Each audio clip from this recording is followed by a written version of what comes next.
Yes, this is an island surrounded by water, big water, ocean water. Trust me, I'm like a smart person. I'm very consistent. I'm a very stable genius. I had the best words. Tolerized. I know words. Mike Pounds. I hope they now go and take a look at the oranges of the investigation.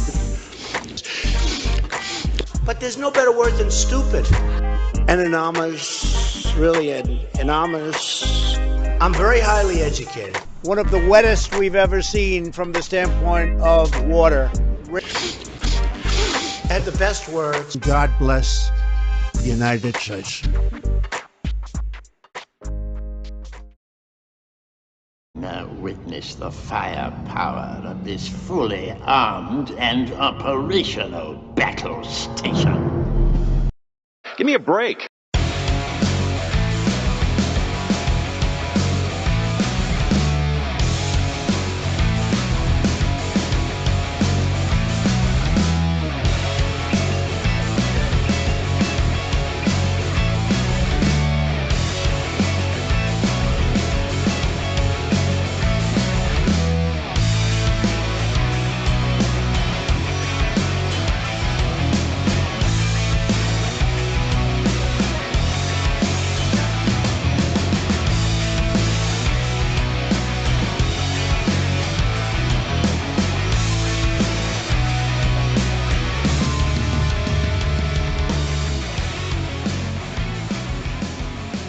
Around the nation, Waldorf Nation. Hey everybody, welcome to the show.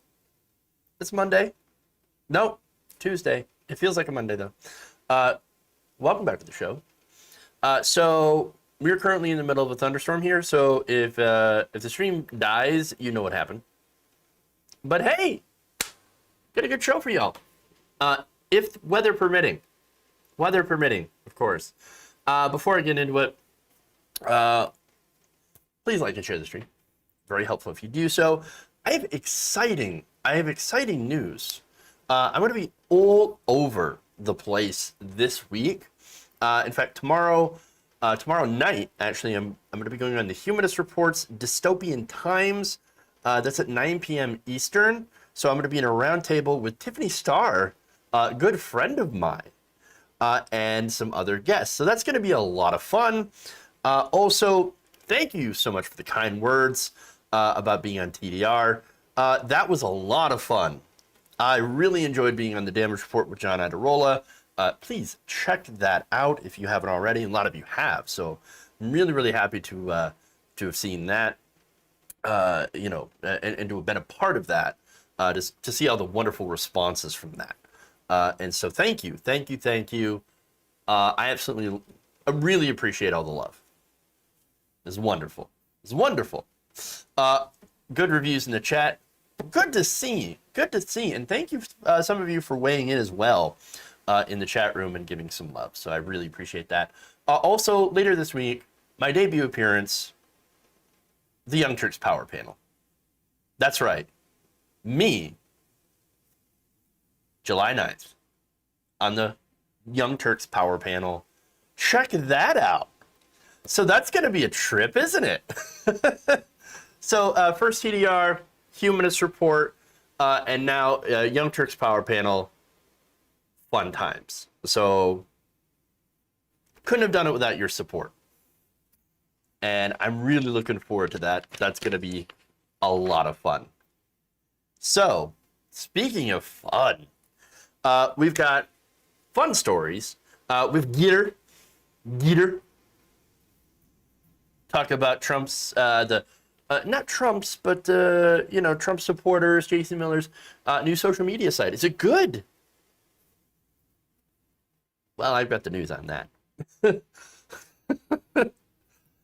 Any furries in the audience, you're probably going to love this. So, all right. Mike Pillow. We're going to talk about Mike Pillow. That's a fun one. We've got Meghan McCain. What's going on? A little bit of, a little bit of drama from behind the scenes. What happened? Why did McCain quit? And then Marjorie Taylor Greene, and we have news on Assange, by the way. And you know, I'm not gonna answer the question yet. Let me see. Question here. Let's see. Somebody hold. Has the U.S. dropped charges on Assange? We're gonna get to that. We're gonna talk about that at the end of the day. Last story here. Very important stuff. But we'll start out. We're gonna ease back into the week. A little nice, you know, nicely, easily. We'll slide back into the week before we get to disaster. So anyway, that said, like and share the stream. By the way, thanks to all the new subs, the new people that have joined as a result of the TDR appearance. We have fun on this show, and we swear. Fucking A, we do. So, good stuff. And a lot of rain. All right. Anyway, let's do it. We also have a soundboard. Who's got a hammer? There's insanity in the control room. All right, anyway. I don't know if you can hear the thunder outside, but it is massively raining. And lots of thunder boomers. Fun times. Thank you, Mary. I appreciate that. Maybe I'll talk a little bit about the behind the scenes, even though there's not really anything like, well, there's nothing salacious there. It was just me like being in awe of how organized everyone is, and how incredibly professional the crew was, and how super nice they were. So, professional, nice crew, great breakdown, very organized. John makes a fantastic show, and he runs a very tight ship, which I think is great. And it was a lot of fun. Okay. That was really it. That's all I had to say. And I appreciate John having me on, and I hope I can be on more often. All right. Anyway. Get her story. Get her done. Get her done. The new pro-Trump social media website, Gettr, has had well, they haven't had a good launch. Very, very bad launch. Very poor. Tremendously bad. Very sad. Now, already the nascent Twitter clone, because that's essentially what it is, modeled completely after Twitter, even down to the name, has been beset by neo-Nazis, hackers, and Sonic the Hedgehog-themed porn. I'm not kidding. Only one of which the site was actually made to cater to. I'll leave it up to your imagination to to see which one. But not only that, but on Independence Day, July 4th, the website was hacked easily, which included by some of the victims of the hack were some of the most prominent verified users. No, Donald Trump was not part of that group, but you did have Steve Bannon, Mike Pompeo, and Marjorie Taylor Greene. They were all affected by the hack, according to Business Insider. In fact, the bio for Jason Miller, the former Trump aide and founder of Gettr, was also defaced with a message that said, "At Juba Baghdad was here, free Palestine." Based! Now, the hacker told Insider that the breach was quote-unquote easy. Hey, that's what happens when you don't take the cyber very seriously. What do you expect from the man who worked in the same team with the guy who's famously said, quote, "Nobody gets hacked. To get hacked, you need somebody with 197 IQ and needs about 15% of your password." Yes, of course, that was Donald Trump, who, by the way, ironically, just days later after he said that, he gets hacked. Great job. Tremendous. In fact, that's probably where they found the dumps. Big, massive dumps. Big, massive dumps. Of course. Great job. You're very knowledgeable on the cyber. All right. So that said, Jason Miller went on to try to spin the attack as something positive, which is hilarious. He says, "You know, you're shaking things up when they come after you. The problem was detected and sealed in a matter of minutes. And all the intruder was able to accomplish was to change a few usernames. Oh, yes. Oh, so sad. Sad. Really? Okay, really. Now, Salon reporter Zachary Patrizio actually did say the hacker told him that Gettr remained highly compromised. So if somebody actually wanted to do a lot of damage to Gettr and not just troll and fuck around, well, they could have done some major, major damage to it. In fact, Patrizio signed up immediately to Gettr, and his personal information was immediately compromised. So, moral of the story, if you sign up for Gettr, even if you're going to troll Gettr, which would be the only reason that I would sign up for something like that, be prepared to have your personal information leaked. It's almost as if they have absolutely no idea what they're doing. Imagine that. But it gets better. It gets better. You see, Gettr bills itself as a bastion of free speech. In fact, the whole reason for the existence of Gettr is because Twitter was banning people for hate speech, for being generally terrible human beings and doxing and doing all these terrible things. And look, if you want to have a conversation about the TOS for these social media platforms being uneven, we can totally have that conversation, and it'd be an excellent conversation. I have my own issues with, big tech and whatever. But anyway, as far as Gettr's concerned, Gettr, they're not so much a bastion of free speech, because immediately, actually, before I get to that, first, here's what they said, that they are dedicated to, quote, fighting cancel culture, promoting common sense, whatever that means, defending free speech, challenging social media monopolies, and creating a true marketplace of ideas.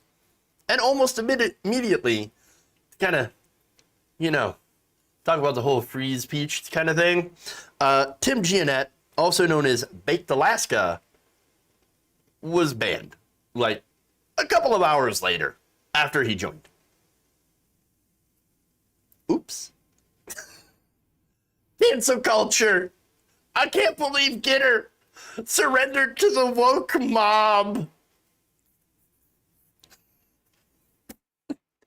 Oh, it's so good. It's so good. And that's not even to mention the shit posting from furries, posting some very interesting fan art of Sonic the Hedgehog, which was shared by none other than Justice Brett Kavanaugh's account, which is great. Another victim of the hack, as well as, of course, other kinds of very, what has been described as, quote, niche pornographic material. Awesome. What a glorious shit show. As if it was, of course, destined to be anything other than that. Oh my God. And there we go. Gettr. It's my favorite story of the day. I don't know why, but it is.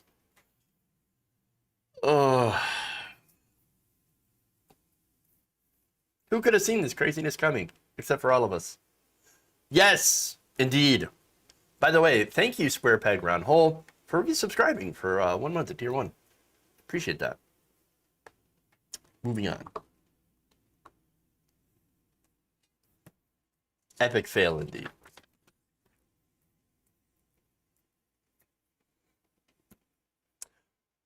Ladies and gentlemen, mark your calendars, because now we have a date for when Donald Trump is allegedly supposed to be put back in office. Oh boy. So none other than Mike Pillow is going to discuss this this thing that he apparently pulled out of his ass. Take a look. By the time we meet again next year, I'm going to stand on this bridge next year. And everything will be different, but it's going to be amazing. And I'm going to say these words. I told you last year, everybody, that God had his hand in all this, and we had to go through all of these things last year in order to get to this beautiful place. And everyone's going to go, wow, you're going to look back, and everything had to happen just the way it happened so we could unite as one people and be once again one nation under God. You know, and by this time next year, I'll be talking about how we're going to go after the teachers unions and the lawyers in this country, the ambulance chase lawyers and all this other stuff that's wrong that we can fix. We're going to go after the unions, folks, because that's the real problem, the teachers unions. Wow. That's not even half the crazy that he said. But obviously, the big one. So yeah, August 13th. Just randomly pulling out numbers, are we? Again, there's a lot to break down here. In a part of the segment that I didn't get on video is that he had said, quote, Donald Trump won. I mean, it's pretty simple, okay? Are you sure? I mean, again, he didn't win. It's fairly obvious. And understand that this is kind of the equivalent, what's going on here between the people who don't believe that Biden won the election and the people who believe in objective reality. It's basically two 6-year-olds playing video games against each other. One loses and then says, no, I didn't lose, you cheated. That's really it. That's really it. It's unbelievably pathetic and sad. Because again, they don't have evidence. They're just saying, no, argue against any, and I've had trolls come in here and they're like, Donald Trump won. Okay, do you have any evidence? You're afraid. You're afraid that it's gonna, look at Arizona. Arizona's an absolute shit show and has absolutely no evidence. There's been nothing presented that is even close to resembling factual information. But again, it's the copium. It's exactly the copium. Now, he also said that the election result would change for down-ticket senators, but as we all well know, of course, there's no legal path, and of course, he's talking about the Great Replacement, right? Not the Great Replacement. Sorry, that's another theory that's insane on the right. The Great Reset. That's what it is. Where we're just gonna default back to back to previous, like before the election. And then we're not going to do a redo. We're just going to let Donald Trump take over and the Republicans in perpetuity. That's essentially what it is. Okay. Oh, great. Wonderful. Wonderful. Now, the thing is, what's going to happen when August 13 rolls around? Nothing. Absolutely nothing. Again, and understand that, of course, Donald Trump's not going to be reinstated on the 13th. It's, insanity. Shenanigans, right? I call shenanigans on that one because it's just not going to happen. It's not reality. But here's the thing. What Mike Pillow, and this is what I'm more interested in happening, in seeing what happens. What does Mike Pillow do? What do all these people do? My guess, they're going to move the goalposts. Because, of course, and they always do. They're like the doomsday occult people. They're not going to admit that they're wrong. He's not going to admit that he's wrong. He's going to go and say, oh, blah, blah, blah, deep state, or whatever. Insert excuse here. But it's going to happen later. And there's going to be a reset. And at some point, he's just going to go, well, this time, yes, he didn't get back in office. He didn't get placed back to office. But 2024, that's what's going to happen. And then he's going to win the election in a landslide. And then when he doesn't, or if he doesn't, cross your fingers on that one. They're going to keep moving the goalposts. And that's really it. There's no reality here. And that's what's important. Because people like Lindell understand that they're a lost cause. And so there's a couple of different types of people on the Trump side. There's the true believers like Mike Lindell. Now you can say, wait a minute, Mike Lindell's a grifter. Yes, but he also believes. So he believes and also wants to make money off of it. And so he's kind of like double dipping into the two different pools here. So yes, he's the true believer. And the true believer is the person that believes everything that they say. And so, you go down to the Trump cultists, the people that come into our, into the chat, for example, and they, you know, and they come and they talk about how Donald Trump actually won the election, and you're just ignoring all the evidence, or you're hiding all the evidence, or whatever.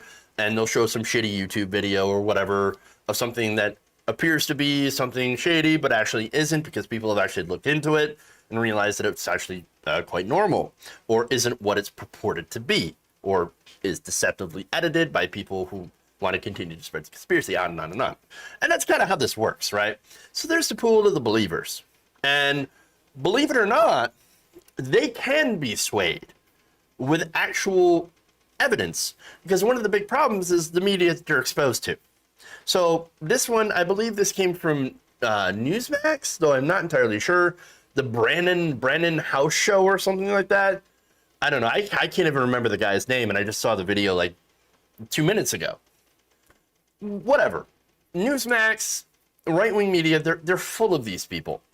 And these are people that are part of the second pool, which are the grifters, which are the people that are getting ratings, which are the people that are getting clicks and likes, and most importantly, donations. And there's also business, of course, business interests that are involved too. And so, as I said, those are those two pools. And at some point, the people that are the true believers, at some point they have to face objective reality when they continue to get let down over and over and over and over again. And now, of course, there's a couple of things that might happen there. They might get even more radicalized, or get turned off, or in some cases go, ooh, wow, that was embarrassing. Turns out I was wrong. Oops. I got my face. Huh. You know, that's what happens.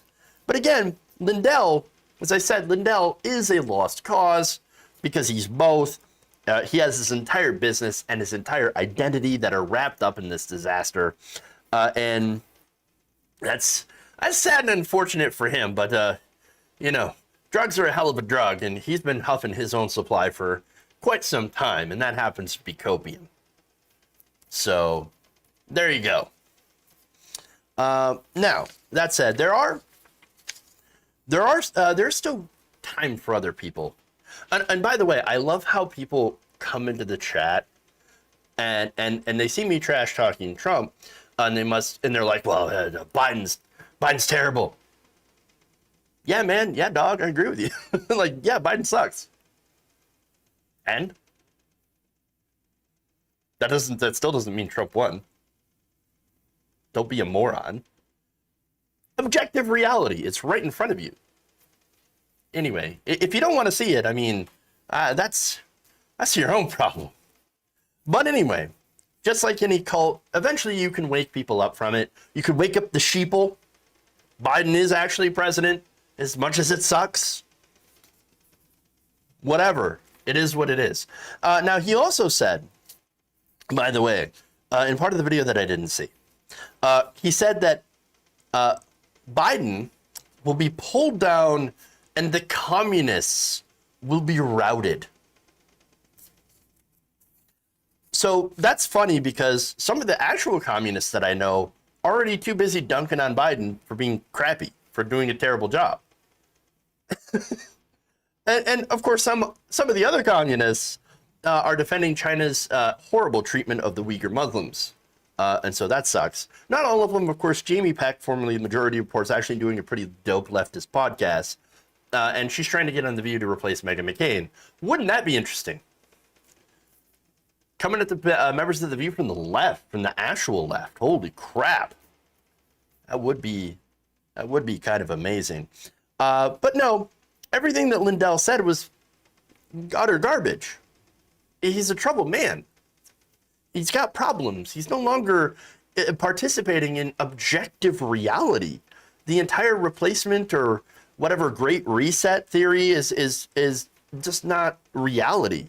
Republicans, if you want to win, run better candidates. Run on better policy. And that's it. Run on policy that actually helps the working class. Right now, all Republicans do is funnel money to the rich. Deregulation, corporate tax cuts, giveaways to companies. That doesn't help the working class. It actually hurts the working class. It concentrates wealth at the top You know what happens when you concentrate wealth, concentrate anything at the top, it becomes top heavy, it falls over. I don't really want that to happen to this country. But odds are Republicans are not going to take that advice. They're not going to run better candidates. They're going to go gerrymandering. They're going to talk about, they're going to go with voter suppression. They're going to do economic sabotage by making sure nothing gets passed other than through executive order, and then criticize Biden, of course, for doing too many executive orders. And so, the usual tricks, because they work for the rich. They work for the elite, because they are the elite. And now that's not to say that Democrats also don't work for the elite. They absolutely do. And that's why we need to get an actual progressive working class people into office. Imagine that. Yeah. Of course, that'll never happen. Anyway.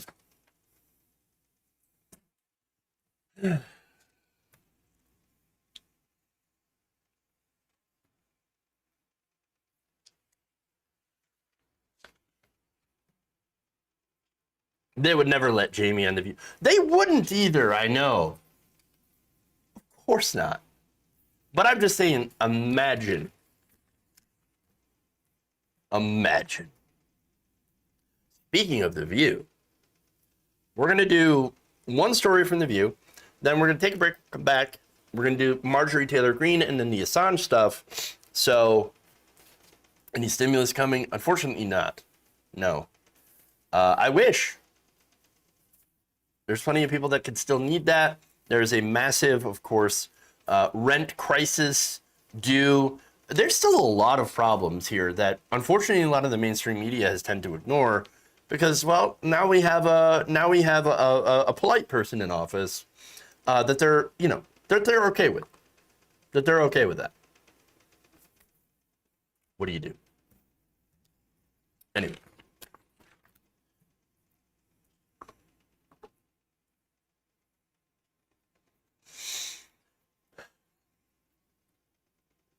We might now have a reason for Meghan McCain's upcoming departure from The View. And no surprise, it's because she pisses everyone off. At least this is according to insiders talking to Page 6. Apparently, they wrote, McCain finally wore out her welcome with her co-host on The View after 4 years, who made clear to ABC News' new boss that they no longer wanted to work with the contentious conservative.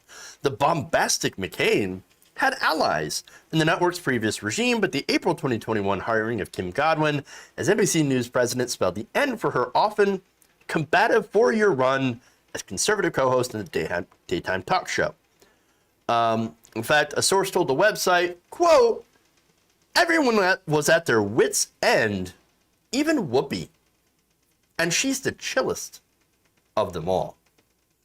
All right, so now hold on. I'm pretty sure I'm going to have an unpopular take on this one about Whoopi Goldberg.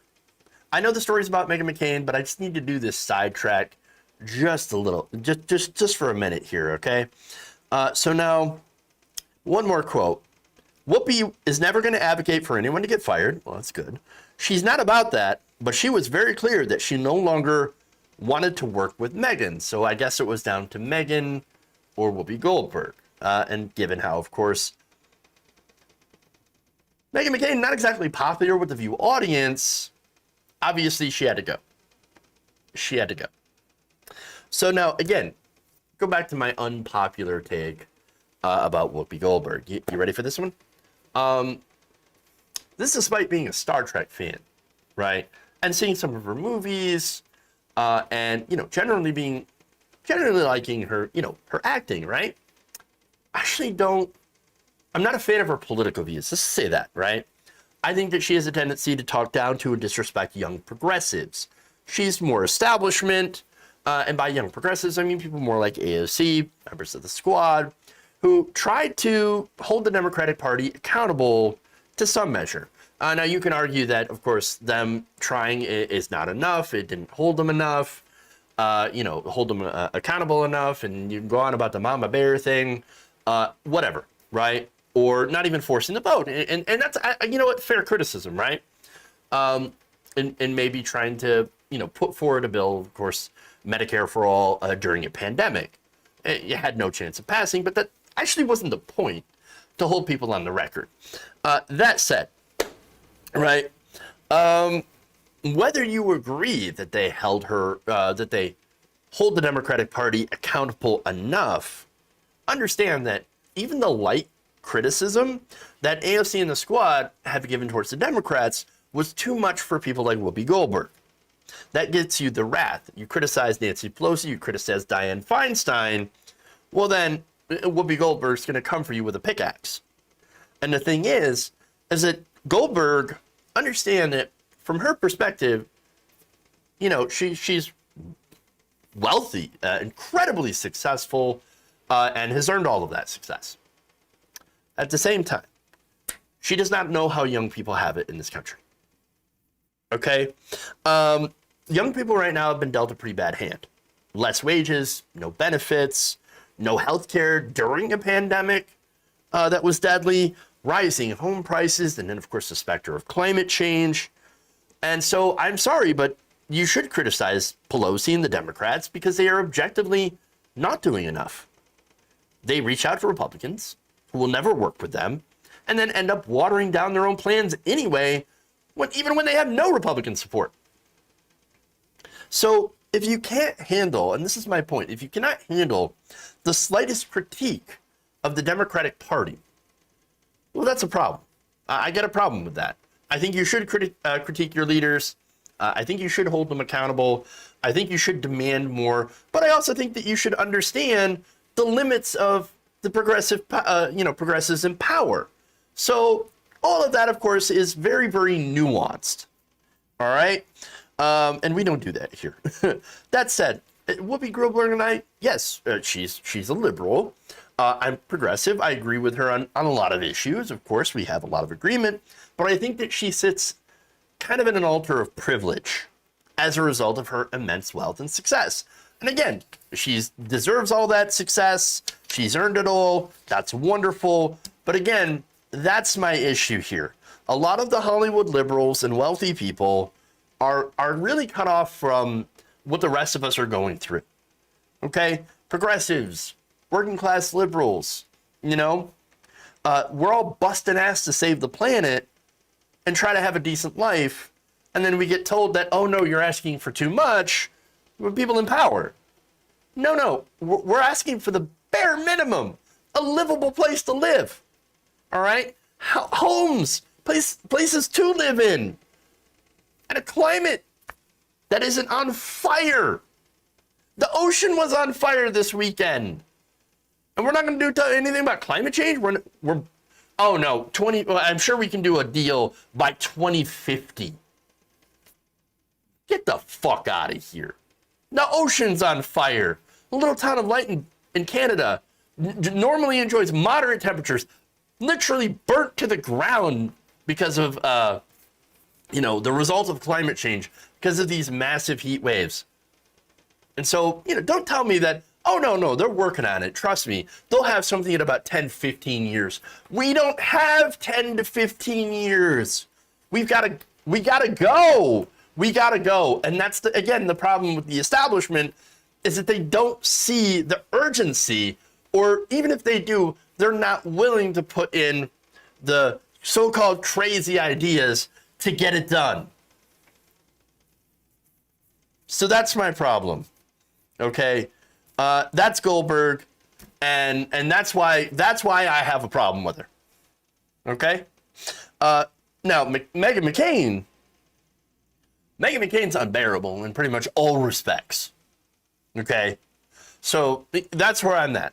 Yes, between Whoopi and McCain, obviously I'm going to choose Whoopi, right? For somebody that I agree with. But anyway, that said, there was apparently some excitement over McCain leaving. In fact, they write, Goldberg, Joy Behar, and Ana Navarro, who the source said probably drank so many goddamn margaritas to celebrate McCain leaving, all approached Godwin with concerns about her behavior on air and behind the scenes. Quote, it happened as soon as Kim came in. It was right after Joy and Meghan's huge on-air blow-up in May, where the network called an emergency meeting. They told new management, we don't want to work with her anymore. They all came with complaints to Kim about Meghan, according to another insider. She and co-host Sunny Hostin had also settled into a faux friendship after the previous regime made clear that they'd side with McCain in their own feud. But Goldberg told the new regime that she wanted her gone. I love how it's like, well, you know, look, Whoopi Goldberg would never get anybody fired. But she definitely got her fired. Okay. Well, fun times. Yeah. Now, again, Whoopi was clear, according to the quote, that she didn't want to work with her either. A source said there have been many well-documented issues, and Meghan has not made a good impression on new management. So now, a lot of people are going to say, well, she was booted because she's conservative. The View is a liberal show. Well, The View is a very liberal show. Let's be fair about that. But here's the thing. I think, and this is my issue here. This is what I see from the establishment.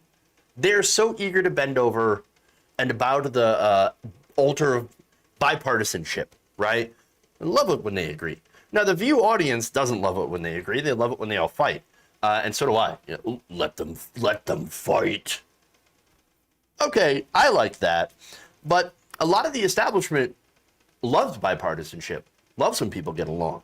So I don't think it's the fact that she was conservative. I think it was the fact that she was a pain in the ass to work with and a diva. And my other complaint about Meghan McCain, this is personally, is that she had no idea what she was talking about. It's actually fine to have a conservative perspective. I think you're wrong if you have that perspective, but having a conservative perspective is fine. I believe in the marketplace of ideas. I know. I want to see a conservative actually be able to defend their terrible ideas, and at least to try to do it in a smart, nuanced way. I don't know if it's possible, but I'm going to try. You don't get that with Meghan McCain. You get, do you know who my father is? Yes, I know who your goddamn father is. Now say something substantive. Actually make an argument. No, you get hissy fits, you get anger. She, again, incredibly rude, condescending, which is saying something, because again, she's on with Whoopi Goldberg. And so, no, she's terrible. And that's why everybody despised her. It's because she's vapid and clueless. And honestly, look, it's kind of the whole show. Honestly, the vapid and cluelessness of it. I really wish it wasn't considered the most important talk show in America, because it certainly isn't. But at least if you're going to do something like that, try to get some smarter conversation, people who actually know their own position, and try to argue it if you're going to have an argument. That's all I'm saying.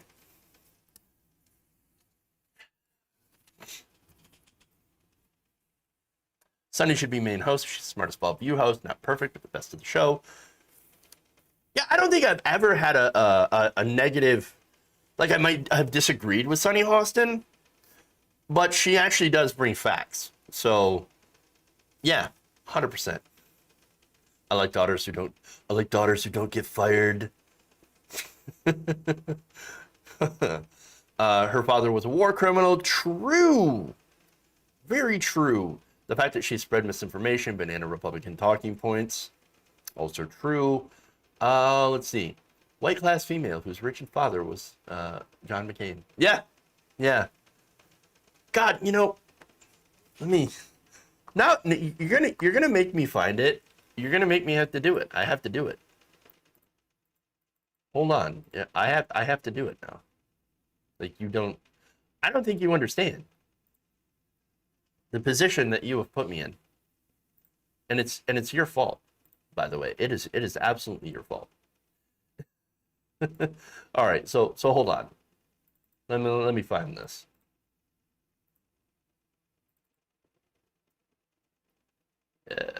Yes. Here we go. We're doing it live, folks. We're doing it live. All right. What are we doing live?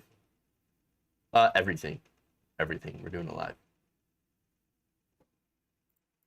All right. Hold.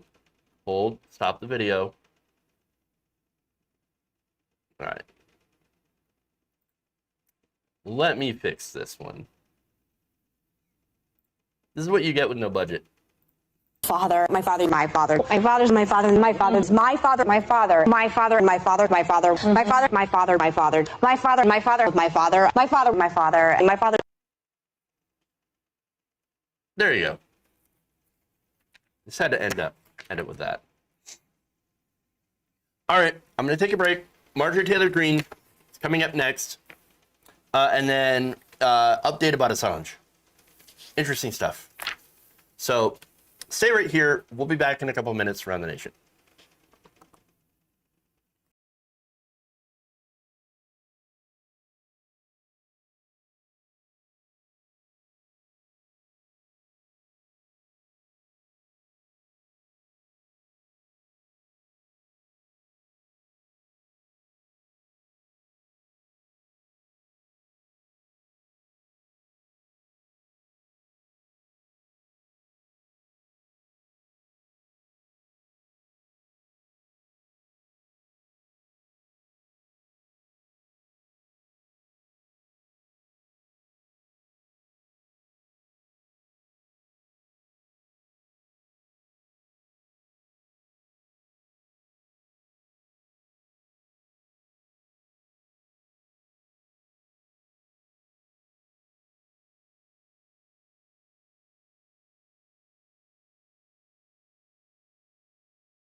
Mike Pounds.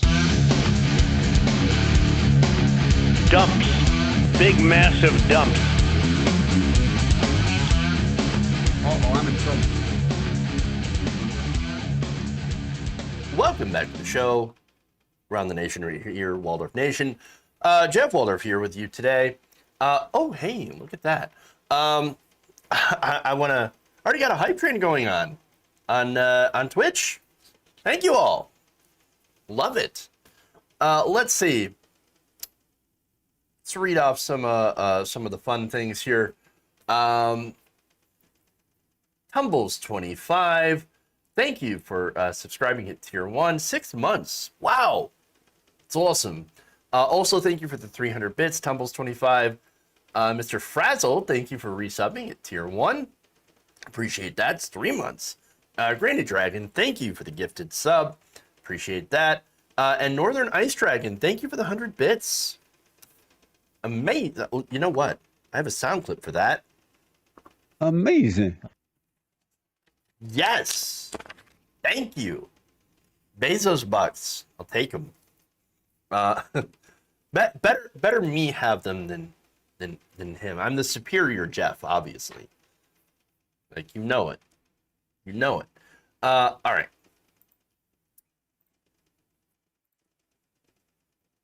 Let me go and find the super chat here, because I got one earlier. Read that out. Thank the person who gifted me the money. Let's see. Supers. That's not funny. Thank you for the $5. Appreciate that. All right. Only one of those chefs was awesome on TDR. Thank you. Thank you. I'm feeling a lot of love, so I do appreciate that. Let's see. The comments here. Euthanasia prep. Always a pleasure. Thank you. Appreciate that. The ultimate Karen talking about her dad. Did Meghan McCain have a dad in politics? She never mentioned it. Ah, yes. True. Quality shit posting. Gabby Mathis, thank you for the $2. Very, very kind. All right. Marjorie Taylor Greene. Let's get through it. Y'all love it. Representative Marjorie Taylor Greene said some pretty unfortunate things about the coronavirus, including the Delta variant. And it ended up, of course, drawing some pretty major backlash. And a threaded, quote, message to America, from America to the swamp. I almost said from the swamp to America. which would have been more true, actually. The Georgia Republican declared that nobody cares about the Delta variant of COVID-19. Oh, really? Well, I'm glad Marjorie Taylor Greene speaks for everybody. Wow. Now, here's what she said in the tweet. They're over COVID, and there's no amount of fear-based screaming from the media that will ever force Americans to shut it down again. Forced masks and vaccines will cause Dems to lose big. All voters, they're over COVID. They're just over it. Interesting. Now, I love how she talks about fear-based screaming while also doing fear-based screaming about like pedophiles in the Democratic Party that are taking over America and deep state and et cetera, et cetera, et cetera, et cetera. So it seems like all they do is fear-based screaming over on the right. But okay, go off, Queen. All right. Now, as far as COVID-19 goes, the Delta variant is pretty serious.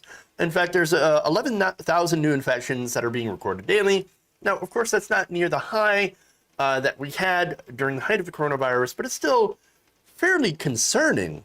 Now, of course, the deaths, and there are deaths, and they're much, much fewer than it was before.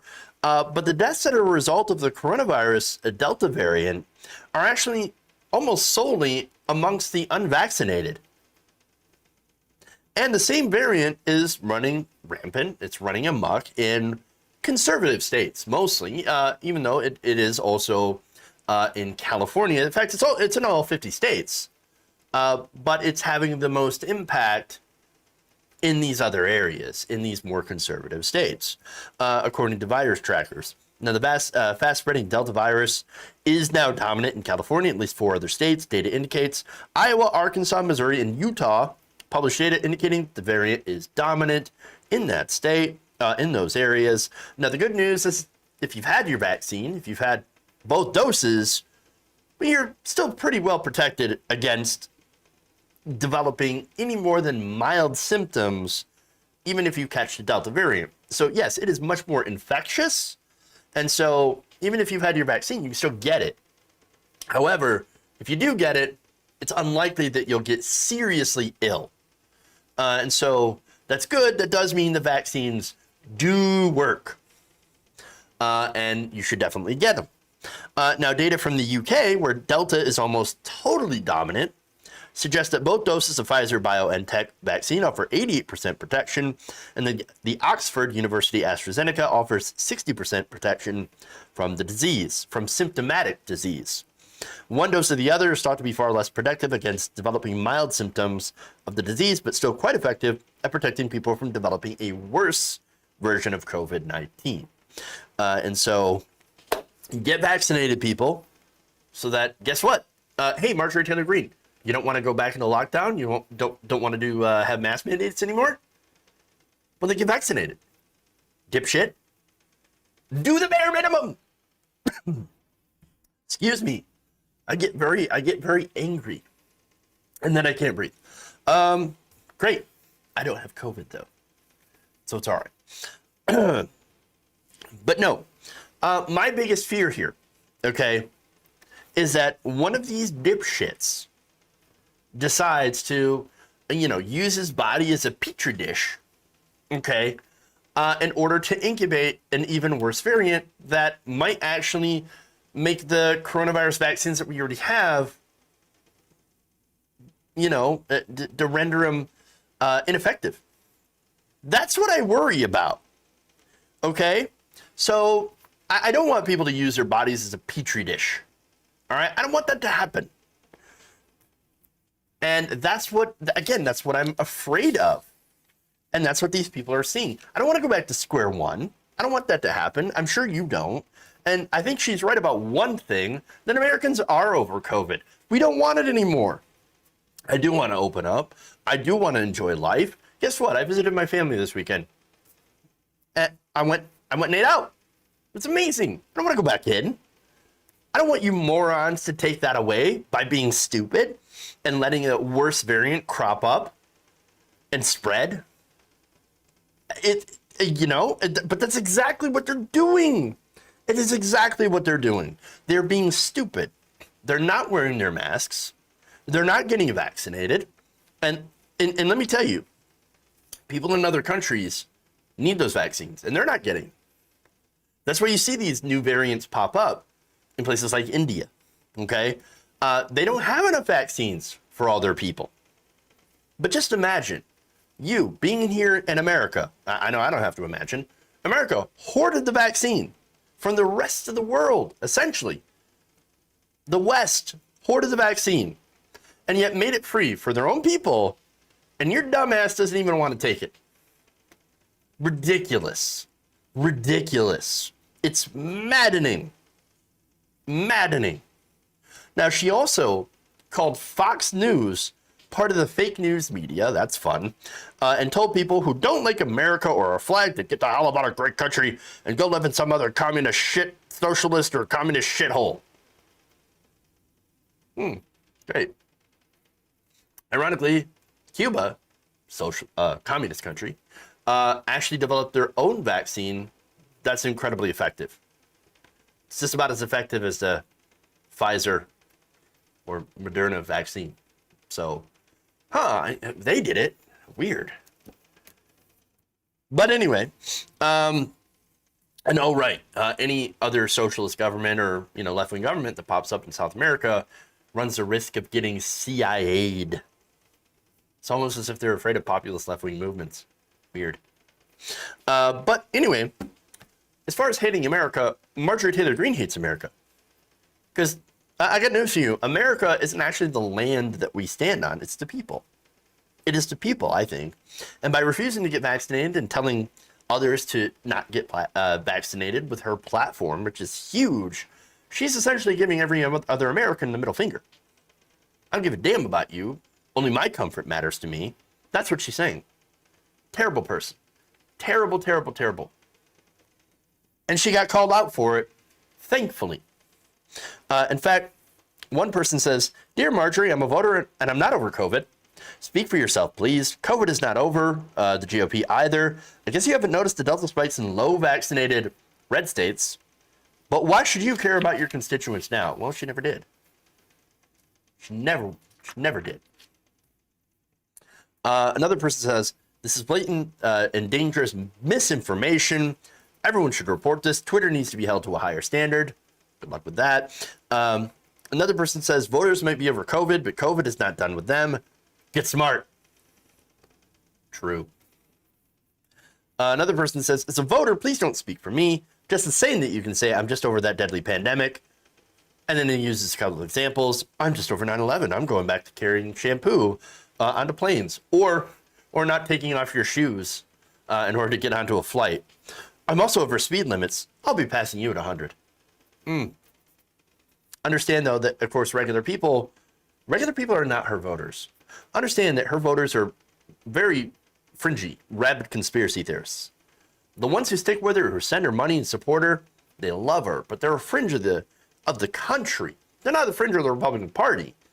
They are the Republican Party, but the Republican Party is a fringe. And that's what they are. And understand that that's why voter suppression, gerrymandering are so incredibly important. They are these are the things that allow fringe candidates to win elections and represent the amount of people that they do. Another person says, "Your disrespect to the people who've lost their lives and loved ones due to the ignorance towards COVID that you kept promoting. It's disgusting. It doesn't surprise me." And another person says, finally, "No one cares about the Delta variant or any other variant," to quote Marjorie Taylor Greene, and then adds, "That's almost tombstone worthy." And they ain't talking about the pizza. Accurate. Don't listen to these clowns. People like Marjorie Taylor Greene. Get vaccinated, wear your mask until enough people are fully vaccinated, and then finally, once we're able to do that, we can crush this virus and go back to living. And the only way we're going to do that, of course, is if we ignore the apparently pro-COVID, anti-American trolls like Marjorie Taylor Greene.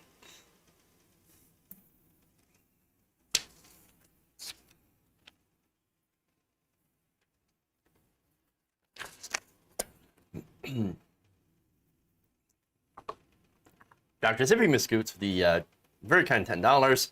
I've said it 1,000 times, it should be a federal crime for any public official to lie or to intentionally mislead the public. Look at the depth and the chaos it causes. I still wear a mask, but I won't take a shot from anyone. Why evidence doesn't back up their facts. There is in people making a fortune right now. I get not wanting to trust pharmaceutical companies, right?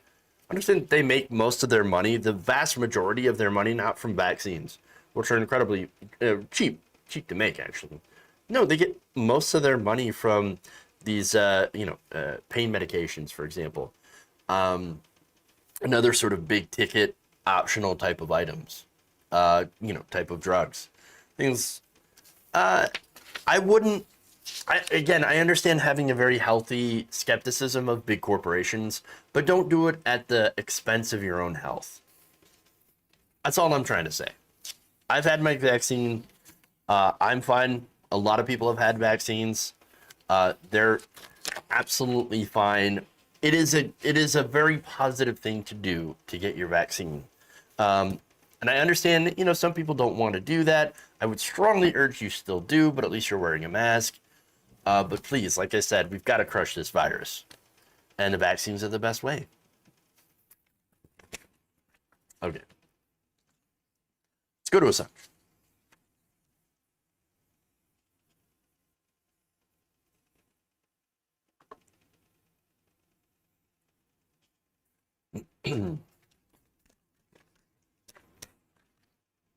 Why the corporations making fortune right now during a pandemic? Sounds funny. Well, we did give them a shit ton of money to develop the vaccine. And of course, all the other drugs sell extremely well. Again, we should get rid of the pharmaceutical industry.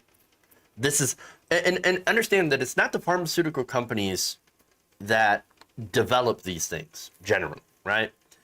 Generally, it's people in universities that these companies then go in and privatize their research and then sell these drugs at an inflated cost. Never, you have to, yes, you can be critical of their motives. Pharmaceutical companies' motives are all about profit, of course, but never let that get in the way of science.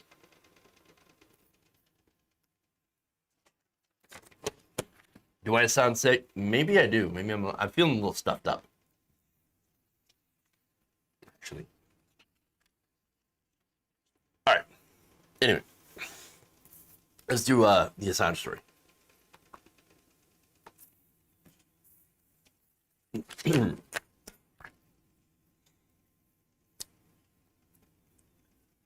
A key witness in the Department of Justice case against Julian Assange has recanted, meaning, of course, that the case against the founder of WikiLeaks is very dubious.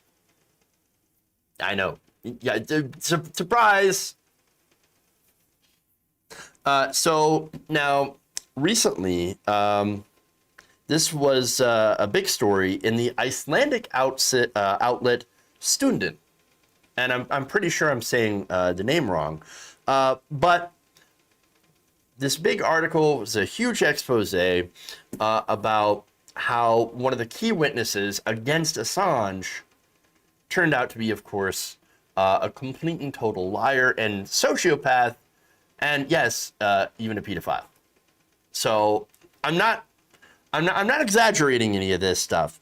So now the person in question is Sigurdur Ingi Thordarson, also known as Siggy the Hacker, who recently confessed to lying about Assange in an interview with Stundin.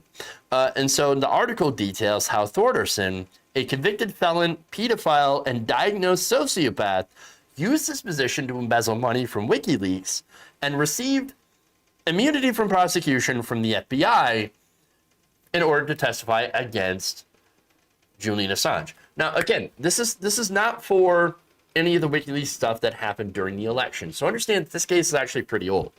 This is a case involving Chelsea Manning, where she passed along information about what we were actually doing, the collateral murder video in Iraq. So understand that that's the context, because when the FBI, when the mainstream media talks about this case, they don't actually talk about Chelsea Manning and what she did to expose war crimes that happened in Iraq.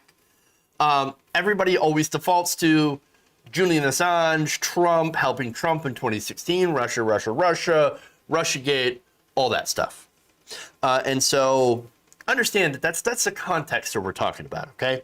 So now, right now, the United States is seeking Assange's extradition from that, okay? And now from the UK in order to convict him for espionage. They're using the Espionage Act against Assange. If convicted, he could face up to 175 years in prison. Apparently, Thordarson had made up the information as, that he had passed to the FBI as an informant about Assange. And again, there's a lot of detail in that article. I don't have time to go over all of it. And so I definitely suggest that you read it. It's a fascinating look. But he originally had told authorities that Assange had instructed Thordarson to commit computer intrusions or hacking in Iceland. So now, what is Iceland? What does it have to do with the United States? Well, basically Thordarson's testimony underpinned the United States assertions that Assange had pressured Chelsea Manning into handing over the collateral murder video in Iraq. And so that was part of that testimony. That was part of the case that the FBI, that the Justice Department, including the Trump Justice Department, were using against Assange. Well, now, of course, that key witness, first of all, is incredibly dubious, untrustworthy, and there's no evidence to back up that key assertion anymore that Assange had ordered or pressured Chelsea Manning into giving that up, because of course Assange had nothing to do with that, and Assange also had nothing to do apparently with ordering Thordarson to hack Icelandic computers and systems as well. And so there you go. Now, Chelsea Manning, as far as Chelsea Manning is concerned, she's a goddamn American hero. Okay, she did everything of her own accord because she was sickened by the war crimes that were happening in America, and that were happening, in Iraq by American forces. And it had a deep, profound effect on her. And so not only that, but she went through torture at the hands of, the American prison system, the justice system.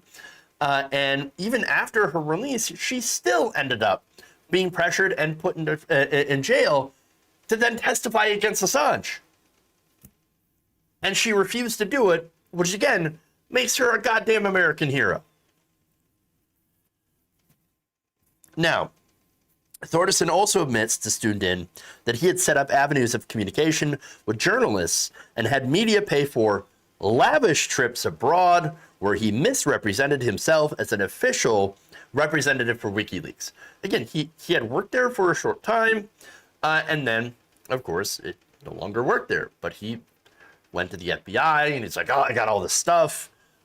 He even, of course, copied hard drives. In fact, he admitted that he stole documents from WikiLeaks staff by copying their hard drives. Among those were documents from Renata Avila, a lawyer who worked for the organization, as well as Mr. Assange. But it gets better, because again, when you look at the history of this guy, Thordarson, he's not at all a reputable witness. In fact, in 2013, he was jailed on charges of sex crimes involving an underage teenager. Now, remember, a lot of people make a big deal about Assange's supposed sex crimes, right? That happened in Sweden. The whole reason that Sweden wanted to extradite him from the embassy, and of course from Sweden, the United States would then, of course, extradite him on the charges involving, of course, the stuff that I mentioned before. So now, Assange's charges are apparently not using a condom. Allegedly. Whereas this guy had pled guilty to molesting or and having inappropriate sexual behavior with 9 other children. And a court-appointed psychiatrist diagnosed Orderson as a sociopath incapable of feeling remorse. So that's the comparison there. Amazing. In 2014, by the way, he was also sentenced to 2 further years in prison for a range of financial crimes, including that, of course, embezzling $50,000 from WikiLeaks. He's also been accused of attempting to blackmail other local businesses, although charges were later dropped. So this guy's a piece of shit. And here's the thing. I don't... Okay. So if you go out and defend what, Julian Assange in the way that I'm doing right now, immediately you get the charges of you love Julian Assange, you support Trump, Russia, right? For one, I don't even like Julian Assange. That doesn't matter though. Like him or not, he's a journalist. If he's innocent and didn't do any of this, well then of course we should let him go. Of course. And he doesn't appear to be guilty. There's no evidence of this. And the key witness in this, who fed the FBI all this information, is a well-known liar and pedophile. Yes, let him go. It doesn't matter that Julian Assange, and this has nothing to do with the case, it doesn't matter that he liked Donald Trump. It doesn't matter. He was acting in his capacity as a journalist. He is allowed to have his preference, as much as I don't like his preference or his perspective.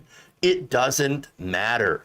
You cannot jail people for their political beliefs or for doing journalism. That threatens the entire Fifth Estate, which I'll get to.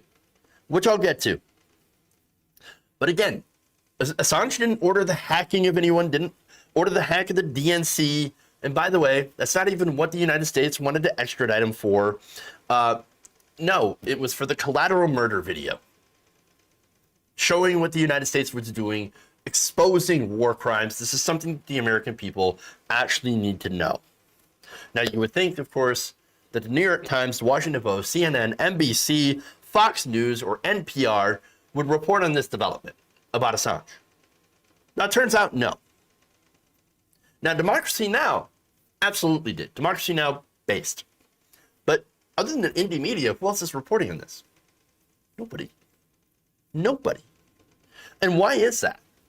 Why do they not talk about such an untrustworthy witness in the entire case of the State Department, the U.S. State Department, completely falling apart? Why wouldn't they talk about that? Well, I can tell you why. Maybe it's because they're embarrassed. Maybe they're just stenographers for the U.S. security state. Now, I'm tough, I'm tough on media when I need to be, right? There's some things New York Times, Washington Post do great.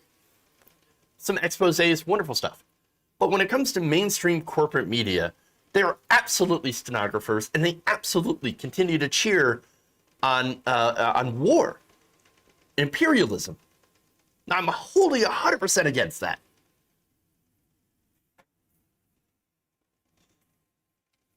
And that's what WikiLeaks originally, back when this video was released, that's what they were against too. So, no. I want to show you what Fairness and Accuracy in Reporting, FAIR, had noted last year. Corporate media actually had been working hard to look the other way during the Assange trial. And that's after they attempted to paint him as a Russian agent. I know, everybody's a Russian, right? Again, this has nothing to do with the 2016 election or, whatever, right? But apparently this seems to have worked. In fact, here you had Howard Dean tweeting that Assange did real damage along with others in collaborating with the Russians to elect Trump. He should not be pardoned under any circumstances. But that's not what this is about. It's about Iraq. It's not about the stuff released by from the DNC through WikiLeaks. It's not about Hillary's emails. It's nothing to do with that. But of course, mainstream media, they don't tell you that.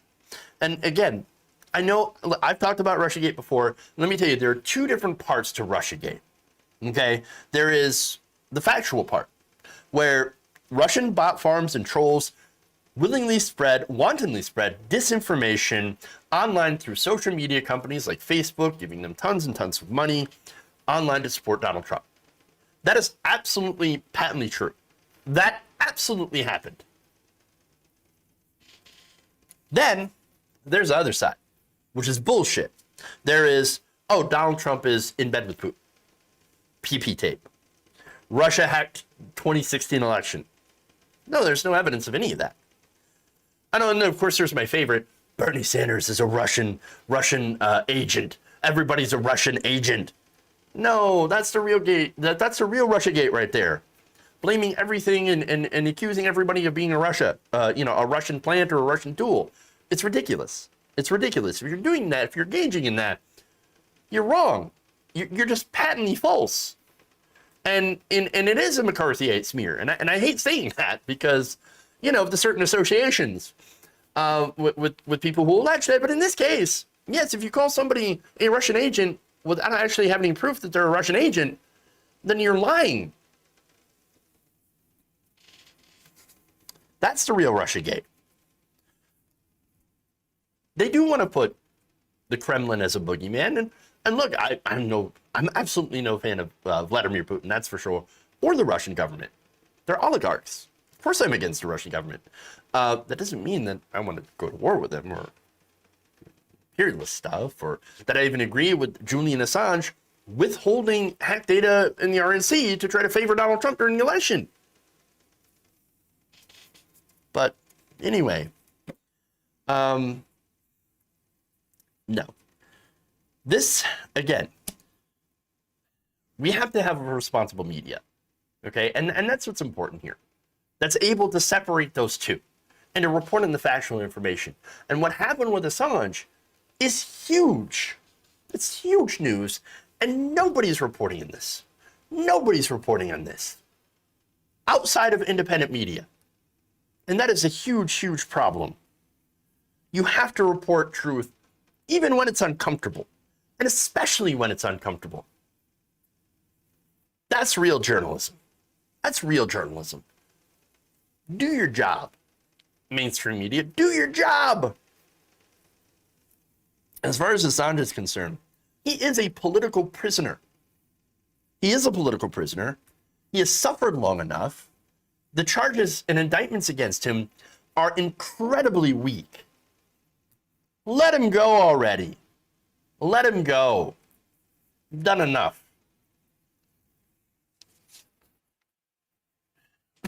All right. Okay. I think that's all I got. That's all I got with that. Hey, thank you, Granny Dragon, for cheering 100 bits. Also, thank you, Goku Just Saying, for resubbing at tier 1. 7 months. Thank you. Thank you. Thank you for the hype train, by the way. That was awesome. Much appreciations to you who have, been able to donate. Love it. That's it. I gotta go. Thank you all for joining me. Please like and share the stream if you haven't already. And we will see you tomorrow right here, 4 p.m. Eastern. Thank you all. Love you. And remember, change begins with you. Good night, Nation. We'll see you all later.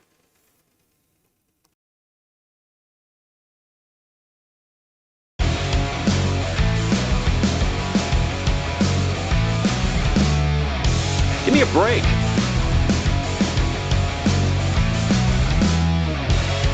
Big, massive dumps.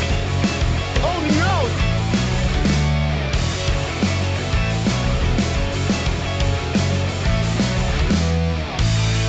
Oh no, Sam Cedar! What a fucking nightmare!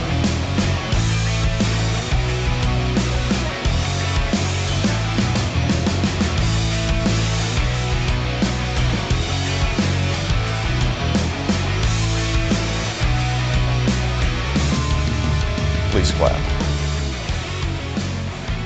You're kicking me out the door. You're kicking me out the door.